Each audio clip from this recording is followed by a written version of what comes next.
안녕하세요, 루장입니다. 대다수의 전문가들의 의견은 연준이 FOMC에서 기준금리를 0.75 베이시스 포인트 인상할 것으로 전망을 하고 있는 가운데 70% 이상이 이같이 밝혔는데요. 경제는 계속해서 어느 정도 탄탄한 모멘텀을 보여주고는 있지만 현재 높은 인플레이션과 금리 인상은 확실히 경제에 영향을 미치고 있다고 생각을 합니다. 이번 주에 기술주들의 실적이 대거 발표가 되면서 투자자들이 관망하는 자세를 취하면서 3대 지수 혼조세로 마감을 하였고요. 그 중에서 나스닥은 장 중반부에 크게 하락을 하는 모습을 보였지만 바이든 대통령의 경기 침체는 아직 아니다라는 말을 하면서 장 후반부에 완화가 되는 모습을 보였지만 보합권까지는 회복을 하지 못하였네요. 마이크로소프트, 알파벳이 26일이고요. 오늘이죠. 그리고 메타가 27일, 아마존과 애플이 28일에 잇따른 빅테크 기업의 실적 발표도 시장의 변동성을 확대할 전망이고요. 바로 이어서 FOMC 회의로 그 변동성은 더 가중될 것으로 전망을 하고 있습니다. 월마트가 수익 전망치를 하향 조정하였고요. 재고 정리를 위해서 대규모 할인 행사를 하면서 매출과 수익성 모두 악화되고 있다고 밝혔는데요. 식품, 에너지 가격의 상승이 소비자들의 지출에 영향을 주고 있고 악성 재고에 진척이 있지만은 의료 재고는 더 큰 가격 할인을 필요로 한다고 말을 하였습니다. 어제장 월마트는 실적 발표 이후에 애프터 장에서 마이너스 9.94%가 하락을 하면서 마감을 하였네요. 루시드 차트에서는 마이너스 4.78%가 하락을 하였고 애프터 장에서는 마이너스 0.27%가 하락을 하면서 마감이 되었네요.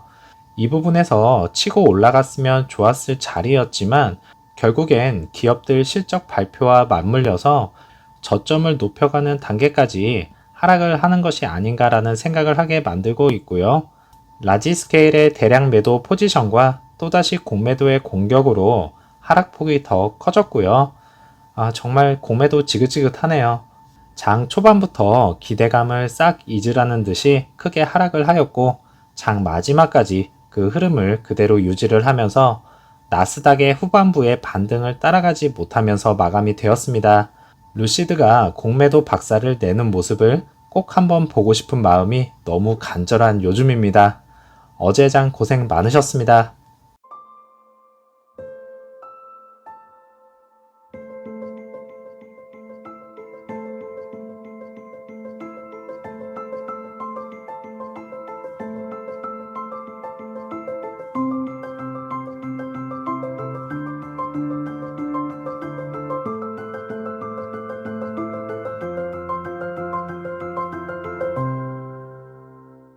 앞선 영상에서 보셨듯이요. 이제는 온라인을 통해서 차량 색상과 휠, 그리고 내부 인테리어 등 선택을 편하게 할 수 있게 되었네요.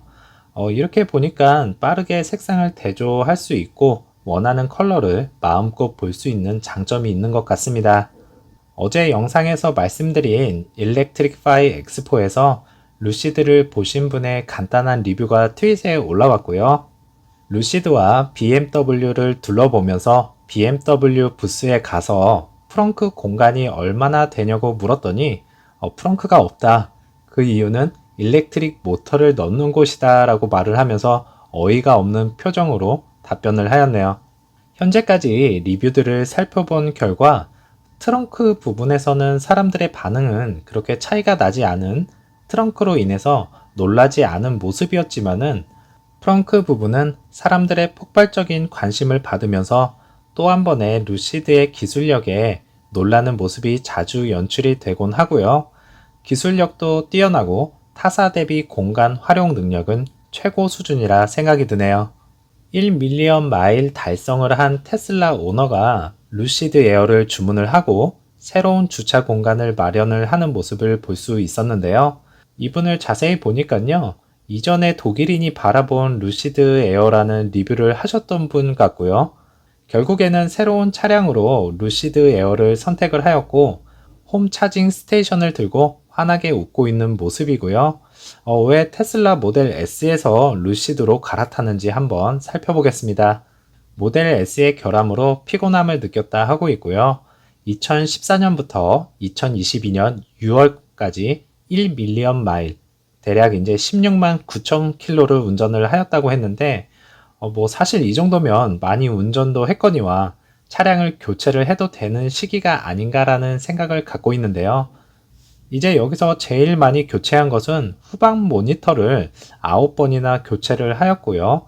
평균적으로 이제 10만 마일마다 교체가 필요하다고 말을 하였으며 2만 1000km마다 DU를 교체한 모델 S 소유자를 또 만났고요. 이러한 결함들로 인해서 테슬라를 추천할 수 없다고 말을 하고 있었으며 모델 Y와 3에서도 이 같은 고장이 나고 있고 이것에 대해서 무언가 이루어져야 할 것이다 라고 언급을 하였습니다. 마일수에 대한 차량 고장은 어떤 식으로든 그 회사를 보증한다는 것을 의미 부여를 말을 하면서 마무리가 되었는데요. 아직까지는 루시드 에어가 이렇게까지 긴 마일을 주행을 해본 적이 없기 때문에 루시드 에어가 최고다 말씀을 드릴 수는 없지만 퀄리티 부분에서 자부심을 가지고 있고요. 모터와 배터리 쪽에서도 강한 면모를 보이고 있기 때문에 이런 부분에 있어서 훨씬 더 유리하지 않을까 생각이 듭니다. 루시드 에어 구매자의 60%가 5년 이상 킵을 할 계획이라고 설문조사에서 응답을 하였는데요. 사실 차량을 한번 구매를 하면 이렇다 할 문제가 생기지 않는 한 5년은 탄다고 생각을 하고 있고요. 5년 동안 수많은 OTA를 통해서 차량이 업그레이드가 되어진다면 새로운 차량의 느낌으로 5년 이상은 더 탈 수 있다 생각됩니다. 수많은 고객들이 이탈하지 않도록 버그 수정은 물론이고요. 새로운 소프트웨어 업데이트가 필요한 상황이고 그 첫 번째로 빠르면 다음 달에 있을 애플 카플레이가 업그레이드가 되어야 하지 않을까 생각됩니다. 지난 6월 달에 차세대 자동차 소프트웨어 애플 카플레이를 발표를 하였고요. 애플은 이미 아우디와 포르쉐, 벤츠, 볼보, 폴스타, 르노, 포드, 닛산, 혼다 등 다양한 제조업체와 협력을 하고 있지만 내년 말까지 어떤 특정 자동차가 완전한 통합을 이뤄낼지 지켜봐야 한다고 언급을 하였던 만큼 루시드 에어의 굴곡진 패널 부분에서도 여백이 없이 정말 자연스럽게 화면을 채워줘야 할 것이고요. 사실 이렇게 나오면 아무리 애플 카플레이라고 해도 망했다 라고 말씀을 드리고 싶은 부분이고 하단부 패널은 깔끔하게 아무래도 이런 식으로 들어가지 않을까 예상을 해볼 수가 있겠고요. 애플 카플레이와 안드로이드 오토가 활성이 된다면 소프트웨어 부분에서도 한 단계 발전을 했다 할 수 있겠네요. 그 다음은 더 나아가서 이제 자율주행 업그레이드가 될 수 있겠는데요. 얼마 전 OTA 업그레이드를 통해서 크루즈 컨트롤 기능이 향상이 되었다고 하는 내용이 있었는데요. 앞차와의 간격은 물론이고 양 측면의 차선의 간격도 맞춰가면서 운행이 가능한 것을 확인을 할 수가 있었습니다. 이제 차선 변경이 가능한 업데이트가 필요한 시점으로서요. 그래비티가 출시가 되기 전에 OTA 업데이트가 되었으면 하는 바람이고요. 최근에 유능한 임원 교체를 한 만큼 소프트웨어 분야에 유능한 인재들을 컨택을 해서 채용을 하기를 바라겠고요. 소프트웨어에서도 강력한 모습을 보여주기를 기대하겠습니다. 즐거운 오후 보내시고요. 저는 다음 영상에서 찾아뵙겠습니다. 감사합니다.